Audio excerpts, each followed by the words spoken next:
E aí, galera, tudo bem com vocês?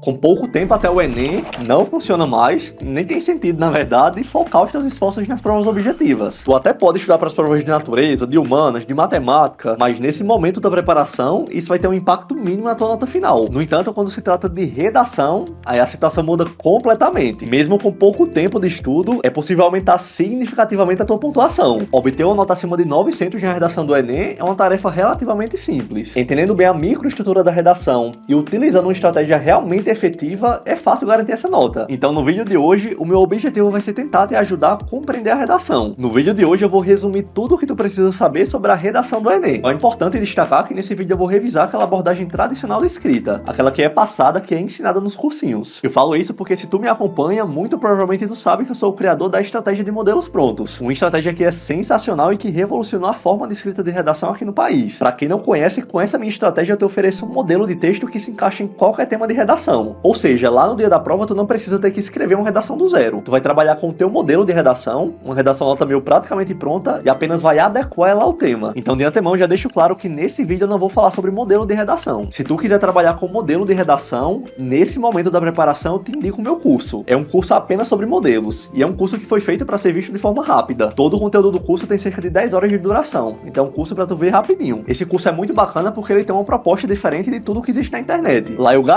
dou uma garantia para todos os alunos de uma nota igual ou superior a 900 na redação ou todo o dinheiro investido de volta. Ou seja, tu não tem nada a perder. Se tu quiser conhecer o curso, o link dele tá aqui na descrição. Então, recapitulando, nesse vídeo eu não vou falar sobre modelo de redação. Eu vou falar sobre redação de forma geral. Beleza? Então pega um papel e uma caneta e vamos embora revisar.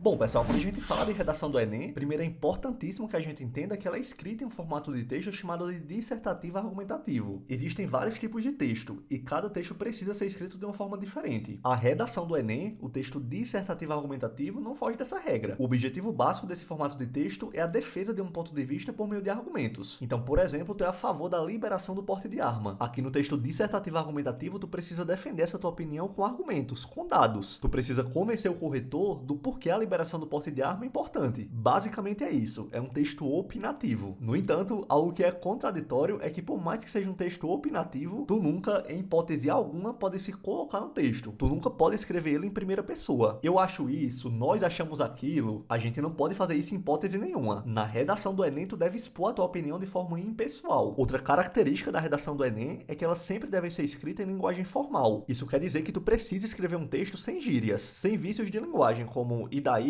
tipo isso, né? Corte todo tipo de oralidade, de vício de linguagem, gírias. Faça um texto seguindo as normas gramaticais da língua portuguesa. Isso não quer dizer que tu precisa escrever um texto com palavras difíceis. É muito comum quando eu posto vídeos de redação que eu escrevi, algumas pessoas se assustarem com alguns vocabulários e até se questionarem. Será que eu preciso escrever um texto com uma linguagem tão rebuscada, tão diferente? E a resposta definitivamente é não. Tu não precisa utilizar uma linguagem com palavras difíceis, um vocabulário rebuscado, diferentão. O que tu precisa na redação do Enem é passar aquela informação de forma coerente. O que acontece é que muitas vezes a gente tende a escrever com um vocabulário mais diferente do convencional, porque ao utilizar certas expressões a gente ganha mais espaço para argumentar. De início, há de se constatar a débil ação do poder público enquanto mantenedora da problemática. Se vocês perceberem, tem palavras que a gente não costuma utilizar no cotidiano. Débil ação, mantenedora, há de se constatar. Se eu quiser escrever inicialmente, é fundamental observar que a fraca atuação do poder público mantém um problema ativo na sociedade. Eu tô falando exatamente a mesma coisa. No entanto, em alguns casos, ao utilizar um vocabulário mais rebuscado, eu consigo ser mais objetivo. Eu consigo ganhar espaço para trabalhar melhor as minhas ideias. Então esqueçam isso. Vocês não precisam escrever um texto com palavras diferentes. Ainda falando da redação do Enem, ela é avaliada por meio de 5 competências. É interessante falar isso porque muitas pessoas ainda acham que o corretor te dá uma nota pelo que ele acha do teu texto, se ele concorda ou não com o que tu falou. E isso não existe. Quem tá fazendo a prova é o governo, então não posso falar deles, senão vão zerar minha redação. Pessoal, isso não existe. A tua nota é resultado da avaliação de 5 competências. 5 competências que têm critérios muito estabelecidos e que devem ser seguidos à risca. Cada competência dessa pode te dar até 200 pontos. Ou seja, se tu atingir a nota máxima em todas elas, a tua nota vai ser 1000. E esse é um ponto muito importante quando se fala da redação do Enem. Construa um texto que seja focado em atingir os critérios dessas competências. Entenda as competências porque são elas quem vão definir a tua nota. Tem muitos mitos que giram em cima da redação porque as pessoas simplesmente não entendem as competências. Ainda tem gente que acha que precisa ter 2 propostas de intervenção na redação, que acham que a proposta de intervenção precisa resolver o problema problema da redação. Como eu falei pra vocês, tem gente que acha que o aluno precisa agradar o corretor, que não pode falar mal do governo, que tem que ter alusão em todos os parágrafos, que não pode utilizar dados nos textos motivadores, que não pode rasurar, que precisa ter título, e tudo isso é mito. Então conheçam as competências de avaliação para escrever um texto mais assertivo. Para quem quiser entender melhor cada competência, eu vou deixar aqui na descrição o material dos corretores, beleza? Entendendo isso, a gente tá pronto para entrar dentro do texto. E eu quero começar pelo título. Anota, não é necessário ter título na redação do Enem. Na verdade, eu sempre indico que vocês não coloquem título na redação. Mas por quê, Felipe? Simplesmente porque o título nunca vai fazer tu ganhar ponto. Tu não ganha absolutamente nenhum ponto por utilizar título. Muito pelo contrário, se tiver algum erro de concordância, de gramática e até de repetição, tu vai perder ponto. Além de que quando a gente utiliza um título, a gente perde linhas que a gente poderia aproveitar para fazer um texto maior e mais elaborado. Então não use título. Perfeito, Felipe, eu entendi que não precisa colocar título. Mas como é que eu começo a redação? Bora lá. A redação do Enem é dividida em 3 partes. A introdução, o desenvolvimento, que em geral é feito em 2 parágrafos, e a conclusão. A gente sempre vai começar por onde? Exatamente, pela introdução. Quando a gente fala introdução, dá a entender que é uma estrutura única e simples. Mas é fundamental que a gente entenda que a introdução tem uma microestrutura que precisa ser seguida. E acima de tudo, que a introdução está intimamente relacionada com os outros parágrafos. Por mais que a gente divida a redação em introdução, desenvolvimento e conclusão, nenhum parágrafo deve estar solto na tua redação. Todo parágrafo precisa estar bem amarrado no teu texto e ter conexão com a introdução. Bom, como a etimologia do nome sugere, a introdução é a parte do texto em que a gente vai introduzir as nossas ideias. É um parágrafo extremamente importante que deve receber uma atenção especial, porque como eu sempre falo para vocês, é o primeiro contato do corretor com o teu texto, com a tua forma de escrever. Se tu deixa uma boa impressão nessa parte do texto, invariavelmente a forma como ele vai ler a redação é diferente. Além disso, a introdução é o parágrafo que vai desenhar todo o caminho que tu vai percorrer no teu texto. Então é um parágrafo que exige muita cautela para ser escrito. Como eu falei, a introdução tem uma microestrutura composta de 3 partes. A primeira parte é a contextualização, a segunda parte é a tese e a terceira parte é o encaminhamento argumentativo. Bora entender como fazer cada uma dessas partes. A contextualização é o primeiro período do nosso texto. É a primeira coisa que a gente vai escrever na redação. Como o próprio nome sugere, a sua função é exatamente essa: contextualizar a tua opinião a respeito do tema da redação. E como é que eu faço ela, Felipe? A gente faz a contextualização utilizando um repertório sociocultural, utilizando uma frase de um filósofo, de um sociólogo, um momento da história, um dado estatístico, um filme, uma série, música, qualquer repertório, contanto que ele seja legitimado,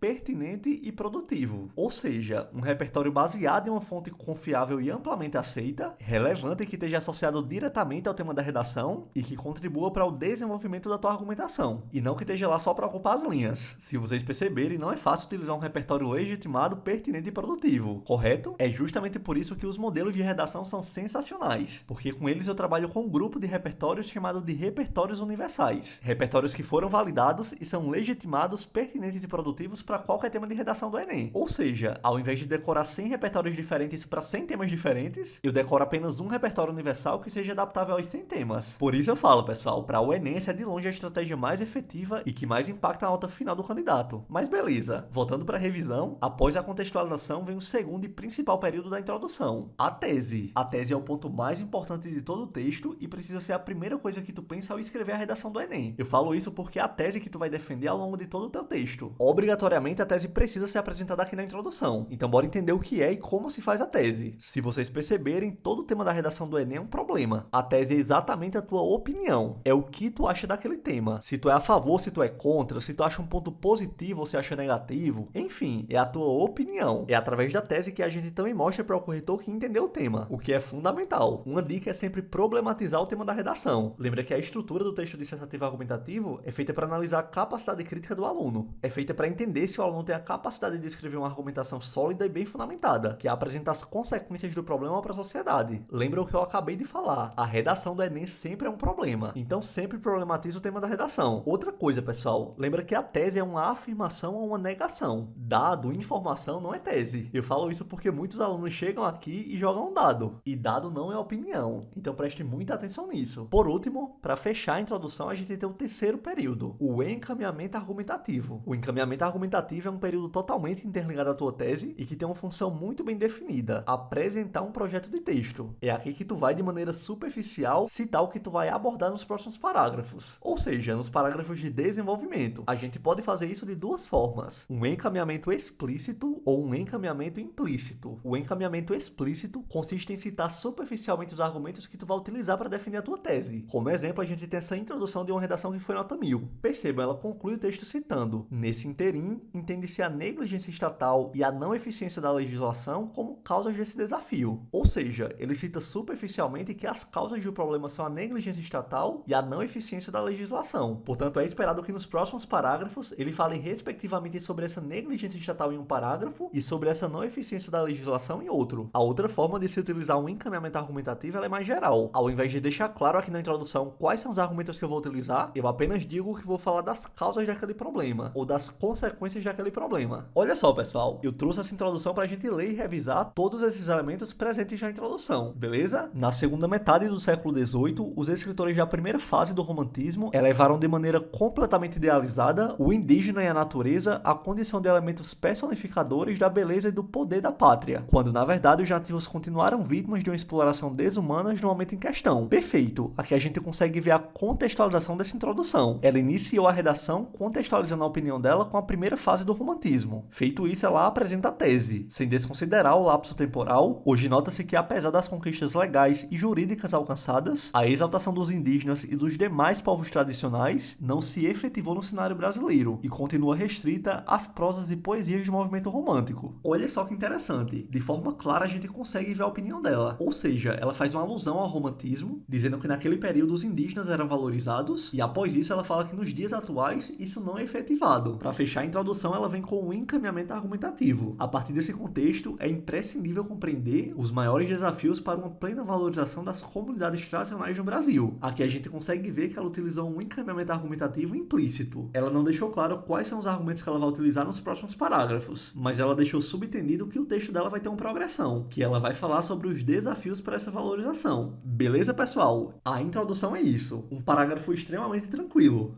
Após a introdução, a gente tem o desenvolvimento. O desenvolvimento é a parte do texto que tu vai utilizar argumentos para defender o teu ponto de vista. Ou seja, é o local do texto em que tu vai defender aquela tua tese que tu apresentou na introdução. Eu costumo falar que o desenvolvimento é a parte do teu texto em que tu vai vender um produto. Quando tu vai no mercado, por exemplo, e vem aquele vendedor te oferecer cartão. Se tu perceber, ele cria em você a vontade de ter aquele cartão. É um cartão que vai te dar muitos benefícios, que vai ser aprovado na hora, com limite alto, sem anuidade. Ou seja, ele tenta te convencer que aquele cartão é bom e que tu precisa ter ele por meio de argumentos. Aqui no desenvolvimento tu vai fazer a mesma coisa. Tu sabe que aquele tema é um problema e tu tem uma opinião sobre ele. Então aqui tu vai tentar convencer o corretor por meio de argumentos que o teu ponto de vista é válido. Na minha estratégia de modelos prontos, aqui eu sempre trabalho com um grupo de argumentos muito específico, que carinhosamente eu chamo de argumentos universais. Em outras palavras, são argumentos que têm o poder de se encaixar em qualquer tema de redação. E eu acho que esse foi o grande pulo do gato no desenvolvimento dessa minha estratégia. Eu percebi que inúmeros problemas, por mais que não tivessem relação nenhuma, por exemplo, desmatamento e analfabetismo infantil, por mais que não tivesse nada a ver, eram problemas que tinham um agente etiológico em comum. Ambos os problemas existiam pela mesma causa. Eu fui a fundo buscar essas causas e eu consegui categorizar 10 argumentos universais. 10 argumentos que eu sempre posso utilizar independentemente do tema, porque eles são as raízes de todos os problemas sociais, civis, políticos, ambientais e comportamentais. Então, na minha estratégia, eu já vou fazer a prova com os argumentos escolhidos e com os parágrafos de desenvolvimento praticamente prontos. Inclusive, se tu quiser ter acesso ao meu curso, mais uma vez o link tá aqui na descrição. Lá de longe eu te ofereço o que são os meus melhores modelos de redação. E além disso, eu garanto 900 ou mais na redação todo o dinheiro de volta. Algo totalmente exclusivo do meu curso. Voltando para a estrutura do desenvolvimento, eu sempre escrevo o desenvolvimento da redação em 2 parágrafos. Isso não é obrigatório, mas eu prefiro fazer assim porque eu consigo me expressar bem dessa forma e manter o meu texto mais harmônico. E só a nível de informação, quase 100% dos textos que obtiveram nota 1000 também apresentaram 2 parágrafos de desenvolvimento. Independentemente de quantos parágrafos tu for escrever, a estrutura dos parágrafos de desenvolvimento é a mesma e é muito simples. Basicamente, a gente vai ter 4 elementos nesse parágrafo: a apresentação do argumento, o embasamento, o aprofundamento argumentativo e o desfecho. Calma que a gente vai entender cada um deles, tendo como exemplo também uma redação nota 1000. Primeiramente, com uma única frase, tu precisa apresentar o teu argumento. Diante desse cenário, percebe-se que a invisibilidade acerca da questão do registro civil é motivada pela falta de uma política pública eficaz que regularize essa problemática. Muito simples, apresenta o argumento falta de políticas públicas. Após isso, a gente precisa embasar ele. Para fazer isso, a gente sempre utiliza um repertório sociocultural, que pode ser um dado relevante, uma alusão filosófica, sociológica, um momento da história, enfim. O intuito desse embasamento é dar peso para o meu argumento, é mostrar que ele é bem estruturado e é validado. Aqui também o repertório precisa cumprir aqueles 3 requisitos. Ele precisa ser legitimado, pertinente e produtivo. Eita, Felipe, eu esqueci o que é isso. Ser legitimado significa que ele precisa ser aceitável na sociedade. Por exemplo, no cristianismo. No cristianismo, o papel autoridade da Igreja Católica. católica. Então a fala do Papa é mais legitimada do que a fala de um cristão comum, como a tua vizinho, por exemplo, que vai para a igreja, justamente por ele ser mais conhecido e respeitado mundialmente. Já ser pertinente é se relacionar diretamente com o assunto abordado num tema. Por exemplo, num tema sobre educação. É pertinente citar uma frase de Paulo Freire, por exemplo, que é uma referência à educação no Brasil e em todo o mundo. Nesse caso, Paulo Freire é bem mais pertinente ao assunto do que o Papa, por exemplo. Por último, ser produtivo significa que o repertório ele deve ter uma reflexão, ou seja, tu precisa relacionar o repertório com o tema que está sendo discutido. Muita gente apenas joga uma frase genérica na redação e sequer associa ele com argumento, o que é um erro enorme que te prejudica na competência 3. Então, recapitulando, é isso. A gente inicia o parágrafo apresentando o argumento e logo em seguida embasa ele com um repertório pertinente, produtivo e legitimado. Bora ver isso na prática. Isso ocorre principalmente porque, como já mencionado nos estudos da antropóloga Lilia Schwartz, há a prática de uma política de eufemismos no Brasil, ou seja, determinados problemas tendem a ser suavizados e não recebem a visibilidade necessária. Perfeito, embasou o argumento com o repertório. Logo após isso, tu aprofunda a tua argumentação. Tu tenta deixar mais claro, tenta explicar aquele argumento que tu apresentou no início do parágrafo. Nessa redação, a aluna fez isso da seguinte forma. Sob essa ótica, é perceptível que o reduzido debate sobre a importância da certidão do nascimento e de outros documentos, bem como a baixa presença de estratégias para facilitar o acesso a pessoas de baixa renda, dificultam a mudança dessa situação preocupante. Olha só, ela aprofundou o argumento. Ela explicou melhor o ponto de vista. Feito isso, basta finalizar o parágrafo com desfecho. Uma única frase que seja crítica, que conclua a tua ideia e feche o teu parágrafo. Desse modo, enquanto a desinformação e a assistência precária se mantiverem, a procura pelo registro do nascimento será reduzida. Prontinho, pessoal. É dessa forma que a gente faz o parágrafo de desenvolvimento. A gente apresenta superficialmente o argumento, vem com embasamento para dar força a ele, aprofunda a tua ideia, explica o teu argumento e finaliza fechando o parágrafo com desfecho. Essa mesma estrutura a gente aplica nos dois parágrafos de desenvolvimento. Ué, Felipe, mas se a estrutura é a mesma, o que é que diferencia os dois parágrafos de desenvolvimento? A estratégia argumentativa. Existem várias estratégias argumentativas. Inclusive aqui no canal tem vídeo só falando disso. Mas de forma resumida, tu lembra que o tema da redação sempre vai ser um problema? Pois bem, todo problema tem uma causa, tem um fator que faz com que ele aconteça. Mas não só isso. Todo problema também tem consequências. Ah, Felipe, mas tem problemas que não têm causa. Então não é um problema. Todo problema necessariamente precisa ter pelo menos uma causa e uma consequência. Então a estratégia argumentativa consiste na forma de organização dos meus argumentos para melhorar a defesa da minha opinião. Sendo assim, tu pode escolher como estratégia argumentativa falar apenas sobre as causas do problema, apenas sobre as consequências, causas e consequências em um único parágrafo, em parágrafos separados. Enfim, existem inúmeras estratégias e é você quem vai decidir qual vai utilizar. Outra coisa fundamental aqui para o desenvolvimento, e isso vale para ambos os parágrafos, é sempre olhar a tua argumentação de fora. Ver se o que tu tá escrevendo faz sentido para quem tá lendo ou se faz sentido apenas para você. Muitas vezes a gente quer passar uma ideia, só que a forma que a gente escreve aquilo é totalmente subjetiva. Na tua mente aquilo faz o maior sentido do mundo, mas para quem tá lendo ficam várias lacunas. Então aprendam a ter essa sensibilidade de passar a mensagem de forma clara. Beleza? Agora que a gente entendeu como o desenvolvimento funciona, a gente vai para a última parte do nosso texto, a conclusão. A conclusão é o último parágrafo da redação e ela tem basicamente duas funções. A primeira função é fechar o nosso texto e a segunda e mais importante é apresentar uma proposta de intervenção. Mais uma vez lembra, o tema da redação sempre é um problema. Então no Enem a gente precisa citar uma solução para resolver ou pelo menos para amenizar aquele problema. E isso é o que a gente chama de proposta de intervenção. Algumas pessoas conhecem como solução. Sozinha ela vale 200 pontos. Então é uma parte do texto que a gente precisa fazer com muito carinho. Estruturalmente a conclusão é dividida em 3 partes. O fechamento das ideias, a proposta de intervenção e a finalização do texto. E eu vou falar sobre cada parte dessas, começando pelo fechamento das ideias. Como o próprio nome sugere, aqui a gente vai fechar as nossas ideias reafirmando a nossa tese. Ou seja, após argumentar e convencer o leitor acerca do nosso ponto de vista, aqui a gente vai dizer que depois de tudo aquilo que a gente falou, ficou claro que aquele tema realmente é um problema. Beleza, Felipe, eu entendi, mas como é que eu faço isso? Tu sempre vai começar a conclusão com um conectivo conclusivo. Desse modo, nessa lógica, portanto, após isso tu vai escrever uma única frase que resume tudo aquilo que tu falou. Portanto, percebe-se que tal coisa dificulta a erradicação de determinado problema no país. Diante de tal exposto, denota-se a urgência de propostas governamentais que alterem esse quadro. Como eu acabei de falar, a gente deve fazer isso em uma única frase. E isso é um ponto crucial. A finalidade da conclusão é apresentar a proposta de intervenção. É trazer uma solução que amenize aquele problema. Aqui não é local para argumentar. E show de bola! Fechou as ideias, agora a gente vai para a segunda parte da conclusão e uma das mais importantes da redação, a proposta de intervenção. Como eu falei para vocês, a finalidade da proposta de intervenção é resolver ou ao menos atenuar o problema que foi abordado na redação. Justamente por isso, essa solução tem que ser voltada para os argumentos que a gente utilizou no texto. De maneira alguma, tu pode falar no teu texto sobre os problemas de Mariazinha e de Joãozinho e solucionar os problemas de Antônio. A solução deve ser direcionada para os argumentos que tu abordou no teu texto. Parece óbvio, mas muitas pessoas erram isso. Por mais que seja uma pedra no sapato da maioria dos estudantes, a proposta de intervenção é extremamente simples de ser feita. Para construir ela e ter nota máxima na quinta competência, a gente apenas precisa apresentar 5 elementos: o agente, a ação, o meio ou modo, o detalhamento e a finalidade. O primeiro elemento da proposta de intervenção é o agente. E o que seria o agente? O agente é quem vai solucionar o problema. Então pode ser o governo ou algum ministério, instituições privadas, a mídia, a família, a escola, sei lá, a sociedade. Enfim, vai ser quem vai ser o protagonista daquela solução. Vai ser quem vai pegar o problema e vai resolver. O segundo elemento é a ação. A ação nada mais é do que a atividade que o agente vai praticar. Ou seja, a solução propriamente dita. Eu vou tentar te explicar com um exemplo que eu gosto muito. Imagina que um bebê tá chorando com fome e tu precisa fazer ele parar de chorar. Qual vai ser a ação necessária para aquela criança parar de chorar? Alimentar a criança, correto? Então a ação é a solução propriamente dita e que deve ser feita pelo agente, que nesse caso vai ser a mãe ou pai, a avó, uma babá, enfim. Após colocar o agente e a ação, vem um terceiro elemento, o meio ou modo. O meio ou modo nada mais é do que o recurso utilizado para praticar a ação. Bora pensar no mesmo exemplo da criança chorando com fome. O agente vai ser os pais da criança. A ação vai ser alimentar a criança, beleza? Mas qual vai ser o recurso utilizado para isso? Os pais vão alimentar a criança por meio de amamentação, por meio de uma papinha, de um mingau. Isso é o meio ou modo, é o recurso utilizado para praticar a ação. O quarto elemento é o detalhamento. Basicamente aqui a gente vai tentar deixar aquela solução que a gente está propondo mais visível para quem está lendo. Uma dica muito importante é que caso tu utilize o detalhamento após o meio ou modo, o que é bem comum, é interessante que tu utilize preposições que marquem o teu detalhamento, como a preposição com ou a exemplo. E por que eu falo isso? Muitas vezes, pessoal, o corretor lê a tua solução e ele não consegue identificar esse detalhamento. Isso é um problema porque se ele não conseguir enxergar o detalhamento, tu perde 40 pontos. Simples assim. 40 pontos perdidos aqui na redação já é 8 pontos a menos na tua média geral. E vai por mim, isso pode te impedir de ser aprovado. Bora lá para o bebê chorando com fome. É imprescindível que os pais da criança, o nosso agente, responsáveis por proteger e cuidar dos filhos desde o nascimento, aqui eu fiz algo que eu indico bastante para vocês. Detalhar o agente. É o detalhamento mais fácil que tem de se fazer. É imprescindível que os pais da criança, responsáveis por proteger e cuidar dos filhos desde o nascimento, criem um plano de introdução alimentar sólida, a nossa ação, utilizando alimentos apropriados à idade e às necessidades nutricionais, como purês de frutas e vegetais. Aqui a gente tem o nosso meio ou modo, e se vocês perceberem aqui eu já coloco um detalhamento adicional, como purês de frutas e vegetais. Por último, a gente tem a finalidade. A finalidade nada mais é do que o objetivo daquela solução. É o porquê que aquela solução precisa ser implementada. Nesse caso do bebê, a finalidade é para que através da alimentação ele pare de chorar, beleza? Por mais que pareça óbvio, pessoal, a gente sempre precisa deixar isso claro. Então, mais uma vez, é fundamental ter os elementos que mostrem que a finalidade está presente. E que elementos são esses, Felipe? A fim de que, com o intuito de, com o propósito de, fazer isso mostra para o corretor que a tua finalidade está presente ali na tua proposta. E basicamente essa é a nossa proposta de intervenção. Para fechar a conclusão, a gente tem um último período, a finalização do texto. A gente faz isso utilizando uma frase que vai concluir de forma geral todo o teu texto. Vale ressaltar, pessoal, que essa parte do texto é opcional. Se tu não quiser colocar, tu não precisa. No entanto, na minha opinião, é um ponto extremamente positivo para o teu texto e eu indico muito que vocês façam isso. Essa finalização do texto pode ser feita de duas formas. Na primeira, a gente pode realmente apresentar uma frase de conclusão que seja bem direta. Sei lá, dessa maneira o país poderia superar tal problema. Já na segunda forma, ela pode ser feita através de uma estratégia argumentativa que eu gosto muito. Retomar algum elemento que tu utilizou no teu texto. Em geral, aqui a gente retoma algum repertório. Então, nesse caso, tu pode concluir a tua redação retomando algum elemento da introdução, uma citação do desenvolvimento. Enfim, é uma forma muito bacana de concluir o teu texto. E é isso, pessoal. A conclusão é muito tranquila. É uma parte do texto que é extremamente simples. Mas pra gente visualizar isso melhor, bora ver um exemplo de proposta de intervenção nota 1000. Diante do exposto, conclui-se que o registro civil é um aspecto intrínseco à cidadania no Brasil. Aqui a gente tem a frase de fechamento das ideias. Bora para a proposta de intervenção. Por isso, o governo federal, o nosso agente, deverá propiciar a acessibilidade das populações mais carentes que sofrem com a falta de acesso à documentação a esse tipo de serviço. A ação, por meio da articulação de unidades móveis para os cartórios do país. O nosso meio ou modo. No que tange a esse aspecto, os veículos adaptados transportarão os funcionários dos órgãos de registro até as áreas de menor renda per capita de seus respectivos municípios uma vez por semana. O nosso detalhamento. Olha só como a solução ela fica mais completa. Feito isso, vem a nossa finalidade, com o intuito de realizar o procedimento formal de emissão dos documentos de nascimento dos grupos sociais menos favorecidos economicamente. Perfeito, a proposta de intervenção está completa. Agora a gente tem uma frase final para finalizar o texto. Desse modo, um maior número de brasileiros acessará efetivamente a condição de cidadão. Perfeito, pessoal. Essa é a redação do Enem.